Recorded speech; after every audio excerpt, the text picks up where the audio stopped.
በቲያትር ዓለም የታሪክ አገላለጽ በንግግር አይጀምርም።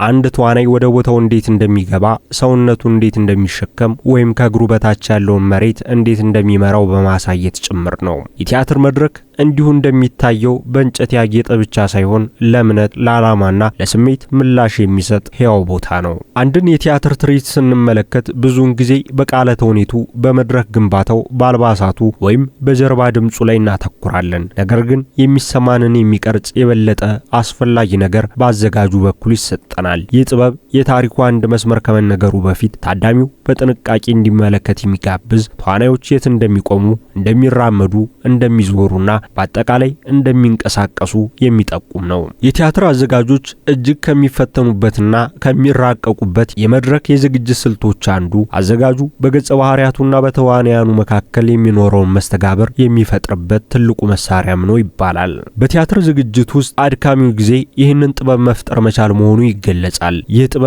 ያለ ቃል የተውኔቱን ጭብጥ ለማስተላለፍ የሚረዳ፣ የአዘጋጁን የፈጠራ አቅም የሚያስቃኝና ልፋት የሚጠይቅ ነው። ታዲያ በዛሬው የጥበብ ገበታ መሰናዷችን ይህ ጥበብ በቲያትር ውስጥ ያለውን ሚና እንቃኛለን። አብራችሁን ቆዩ። ከእያንዳንዱ ትርኢት በፊት ታሪኩን የሚሸከመው አንድ ኃይል አለ። ተመልካቾች ወዲያውኑ ላያስተውሉት ይችላሉ። መጋረጃው ተከፍቶ መብራቶች አሁንም ለስላሳ ሆነው እና ምንም ነገር ሳይኖር መድረኩ ግን ታሪኩን ማብራራት ጀምሯል። በጭራሽ ባዶ ስላልሆነ አንድ ተዋናይ ወደዚያ ቦታ ሲገባ ሁሉም ነገር ይለወጣል። የተዋናዩ ስሜት ለተመልካቹ ጥያቄ መልስ እየሰጠ ይሄዳል። የዚሁ ተዋናይ እንቅስቃሴ ግን ታሪኩን ግልጽ ማድረጉን ይቀጥላል። ይህ የመድረክ ላይ እንቅስቃሴ አስማት ነው። የቲያትር መድረክ ወለል ብቻ ሳይሆን የቋንቋ ስርዓት ነው ይባላል። በስምምነት የተፈጠሩ አቅጣጫዎች አሉት፣ ጉልበት አለው፣ ስሜታዊ ክፍሎችም ይኖሩታል። አዘጋጆችም በ9 ከፍለው እንደ ታሪኩ ፍሰት መድረኩን ከተመልካች ጋር መግባቢያ ያደርጉታል። የመድረኩ የፊት ለፊት ክፍል ለተመልካቾች ቅርብ በመሆኑ ምክንያት ከተዋናዮች ስሜት ጋር ጥልቅ ትስስር እንዲፈጠር ይረዳል። ተዋናዮች ወደፊት ሲራመዱ ወደ ስሜታዊ ዓለማቸው እንድንቃረብ ይጋብዙናል፣ የታሪኩን ጭብጥ ያጋቡብናል።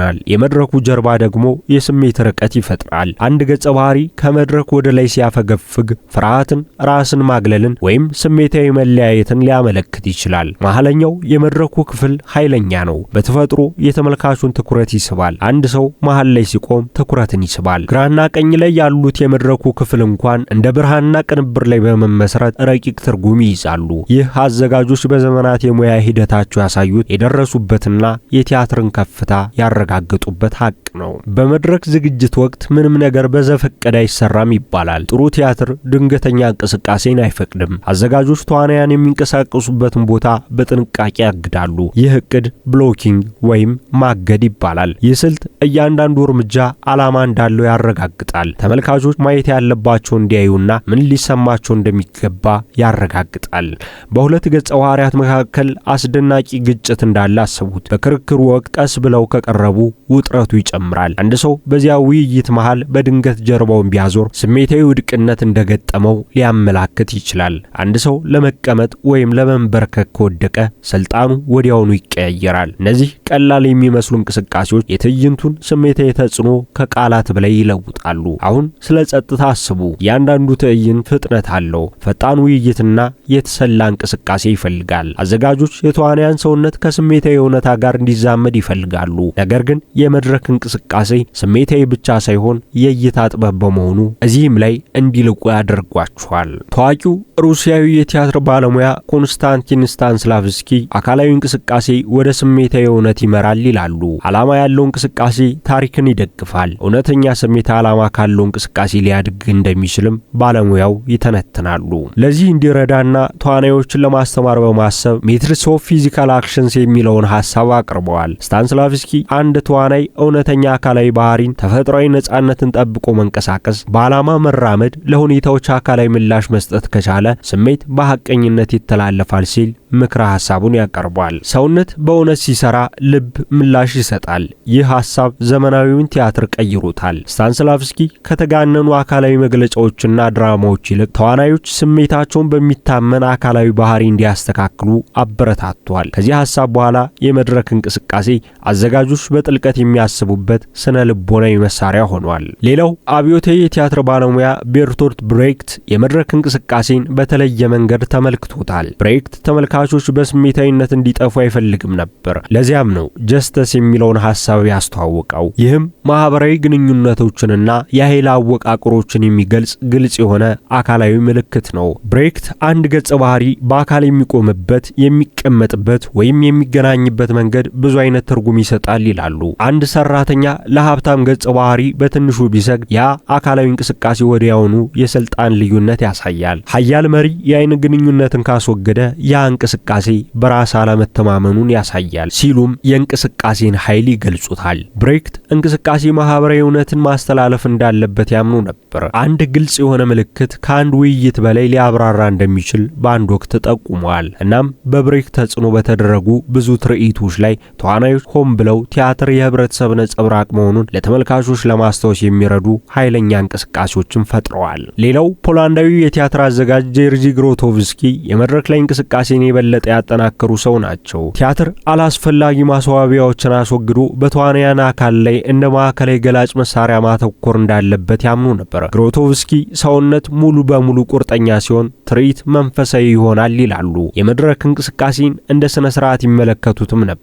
እንግሊዛዊ የቲያትር አዘጋጅ ፒተር ብሩክም ስለ መድረክ እንቅስቃሴ ኃይል የሚደግፍ ሐሳብ ያቀረቡ ሲሆን ቲያትር የሚጀምረው አንድ ተዋናይ ወደ መድረኩ ወጥቶ መንቀሳቀስ ሲጀምር ተመልካች ሲመለከተው ነው ሲሉ ሐሳብ ሰጥተው ነበር። ያ ወደ መድረክ የመሻገር ጥበብ ያ እንቅስቃሴ ትርጉም ይፈጥራል ብለውም ያስባሉ። በቲያትሩ ዓለም በሰሩት ስራ ስማቸውን የገነቡት እነዚህ ባለሙያዎች የሚያቀርቡት ሐሳብ ቢለያይም አንድ የምንረዳው ነገር ካለ የመድረክ እንቅስቃሴ የቲያትር ዋና ኃይል መሆኑን መስማማታቸውን ነው። የእውነተኛ ህይወት ባህሪ ብዙውን ጊዜ ትንሽና ረቂቅ ይመስላል። የመድረክ እንቅስቃሴም የሚፈልገው ይህንን ቅለት እንደሆነ ባለሙያዎች ይገልጻሉ። እያንዳንዱ እንቅስቃሴ ለተመልካቾች ግልጽ መሆን አለበት። በማጋነን ሳይሆን በቴክኒክ ያን ስሜት መፍጠር እንደሚገባ ይነገራል። በዚህ ሂደት ውስጥ ተዋናያን አዘጋጁ ካስቀመጠላቸው መስመሮች ሊሻገሩ ወይም ሊረሱ ይችላሉ። ከተለመዱ ስህተቶች መካከል ያለ ዓላማ በቸልተኝነት መራመድ አንዱ ነው። በተለይም ስሜታዊነት የሚቆጣጠራቸው አንዳንድ ተዋናያን በትርኢቱ ጊዜ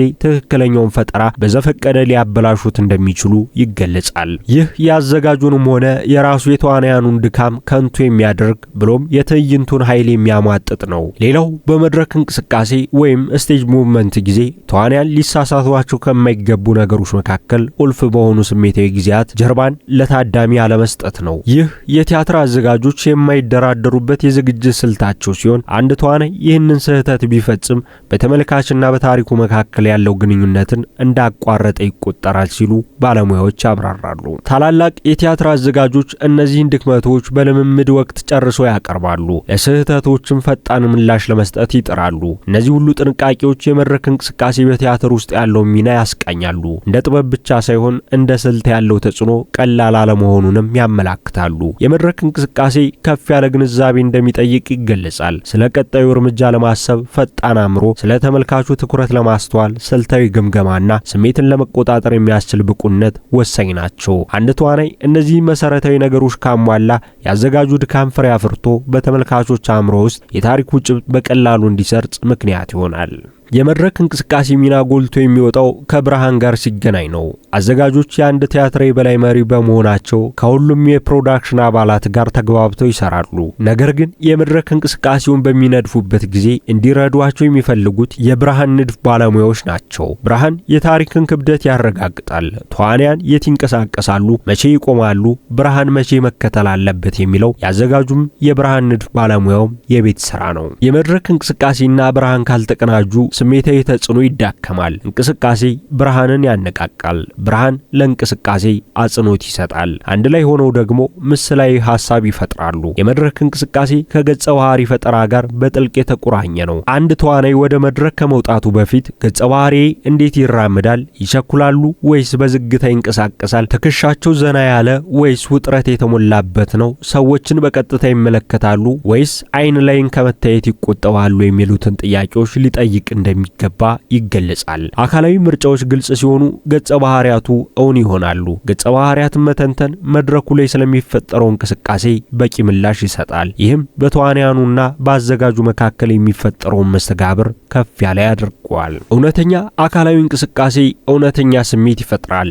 አንድ እንቅስቃሴ ኃይልን፣ ግጭትን፣ ፍቅርን ወይም ፍርሃትን ሊገልጽ እንደሚችል ታላላቅ የቲያትር ልሂቃን እንኳን መስክረዋል። የመድረክ እንቅስቃሴ ከጥበብነት ከጽንሰ ሐሳብነትና ከቴክኒክ ባሻገር ለተመልካች የሚሰጥ ሐቀኝነት ነው። ቲያትር የማህበረሰቡ ሕይወት ነጸብራቅ ነው ተብሎ የቀረበው ጥንት ገና ጅማሮ ላይ ነው። በዘመናት ሂደቱም ይህንን ሐሳብ ሲያመላክት ዘልቋል። ታዲያ አንድ ተዋናይ እንቅስቃሴው በዓላማ ሲቃኝ ታዳሚው ያ ነጸብራቅ ይሰማዋል። ቲያትር ከእውነተኛ ሕይወት የተቀዳ ሐሳብ ከሆነ እንቅስቃሴዎችም ታማኝነት ያላቸው ሊሆኑ እንደሚገባ ይነገራል። የመድረክ እንቅስቃሴ ጥበብ ግንዛቤን እያስተማረ በራስ መተማመን እየጨመረና ኃላፊነትን እየፈጠረ ዘመናትን አስቆጥሯል። በዘመናዊ የቲያትር ዓለም ውስጥ ደግሞ አዘጋጆች ከመቼውም ጊዜ በላይ እየተራቀቁበት ነው። ምክንያቱም ይህ ጥበብ ስሜታዊ ኃይልን ፈጣሪና የታሪኩን ጭብጥ አስተላላፊ ነውና። ታዲያ የዛሬውን መሰናዷችንን በዚሁ ስናበቃ ከዚህ በኋላ ቲያትርን ስትመለከቱ ይህንን ጥበብ አስተውላችሁ እንድትገነዘቡትና ተጨንቆ ለሚያዘጋጀው ባለሙያ ክብር እንድትሰጡ በማሳሰብ ነው። ሳምንት በሌላ ርዕሰ ጉዳይ እስክንገናኝም ቸርን ሰንብት።